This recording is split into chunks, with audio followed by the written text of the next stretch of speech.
Anthony Turton. I'm almost 60 years of age.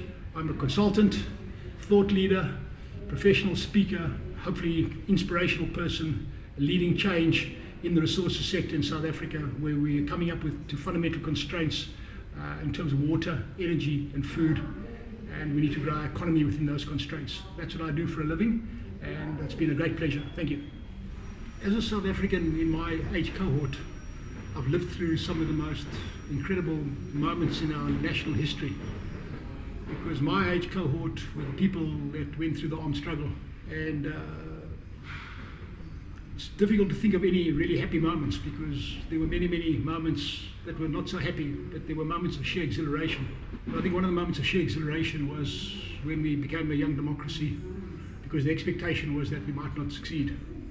So I've always been taken by the fact that as South Africans we always managed to pull ourselves out of the nosedive just before we hit the ground.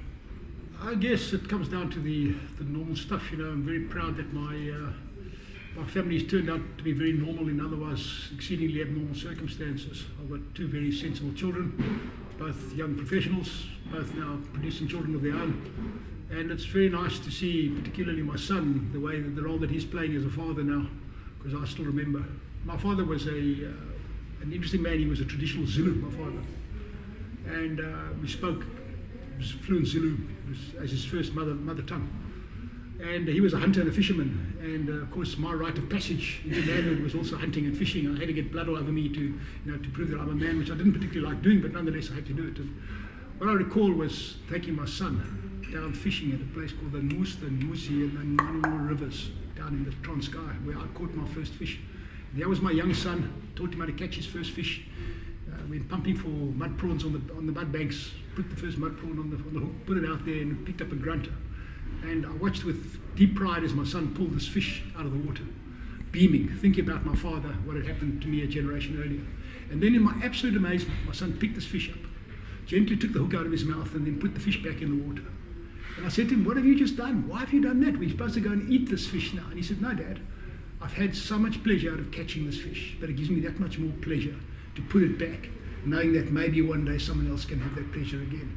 And I guess that became almost a kind of pivotal moment in my life, because instead of me being the adult teaching my children wisdom, my children actually taught some wisdom to me. When I was a young boy, I was fascinated by lots of things, science and engineering and technology and geology and all kind of stuff. But I was also a cameraman. I was a photographer. And I used to take black and white photographs and had a completely equipped darkroom. I still have to this day a fully equipped black and white darkroom, but the old analog stuff, not this modern digital stuff. And one day as a young kid, scrawny kid, I used to walk around with no shoes on and short pants and no shirt. And I was walking on a golf course where I used to live. It used to be our front yard was this great big golf course. And walking down towards me was a man dressed in black, short little man dressed in black. And I ran home and I got my camera and I came out, and this was none other than Gary Player, not yet at his peak, still on his way up climbing the peak. And he was busy swinging at the tee, about to hit the ball, and he saw me aiming my camera at him, and he actually looked at me and said, "Son, do you want a photograph?" I said, "Yes, please." So he actually stopped playing golf, and he got his partner to take my camera, and he actually took a photograph of himself. I was much taller than him, and I was a scrawny little kid, only with short pants on, and he was sort of this icon. And the lesson that he taught me then was, the harder you try, the luckier you get. And I guess that's probably been one of the most defining moments in my life, because I've always actually lived that. The harder you try, the luckier you get. My life has been fairly chaotic, to be honest with you. When I was a young boy and I thought about where I would be at this age now, it has not been a straight line from point A to point B, and I'm not where I thought I would be at all. And I write. I'm a writer and a poet. I've actually done quite a bit of poetry and writing. And I write in this one book of mine called Shaking Hands with Billy. I write there that my character, my personality was forged on the anvil of Africa by the hammer of endemic violence. And I think that is true of my generation. We were the generation that fought a war that nobody wanted.